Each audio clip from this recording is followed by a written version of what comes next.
ঢাকাই সিনেমার বর্তমান সময়ের প্রথম সারির নায়িকা শবনম বুবলী প্রথমে টেলিভিশনে সংবাদ পাঠিকা হিসেবে ক্যারিয়ার শুরু করলেও পরবর্তীতে সিনেমাতে অভিনয়ের মাধ্যমে দর্শকদের মাঝে ব্যাপক পরিচিতি পান। নিজের অভিনয় দক্ষতার মাধ্যমে প্রতিনিয়তই ভক্ত অনুরাগীদের মাঝে প্রশংসিত হয়ে চলেছেন এই অভিনেত্রী। অভিনয়ের পাশাপাশি সামাজিক যোগাযোগ মাধ্যমে বেশ সরব রয়েছেন শবনম বুবলী। বিভিন্ন সময় অনুরাগীদের মাঝে নিজের ভালো লাগার মুহূর্তগুলো ভাগ করে নেন তিনি। এরই ধারাবাহিকতায় সম্প্রতি ফেসবুকে ভক্তদের মাঝে কিছু ছবি শেয়ার করেছেন নায়িকা, যা দ্রুতই নজর কেড়েছে সবার।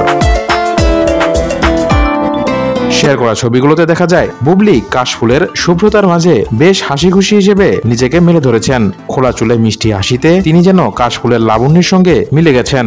একগুচ্ছ ছবিতে তার চোখে ছিল রোদ চশমা এবং পরিহিত পোশাকও ছিল বেশ মানানসই। ছবিগুলো শেয়ার করে ক্যাপশনে বুবলী লেখেন, ফুলেরা নীরব তবুও তারা তাদের সৌন্দর্য, লাবণ্য আর মাধুর্যকে মেলে ধরে।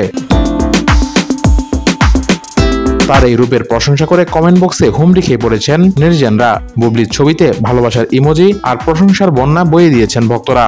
একজন নেটিজেন প্রশংসা করে লিখেছেন, মাশাআল্লাহ, তুমি দেখতে এত মিষ্টি আর বারবি পুতুলের মতো সুন্দর। আরেকজন লিখেছেন, কাশফুলের সৌন্দর্য দেখি।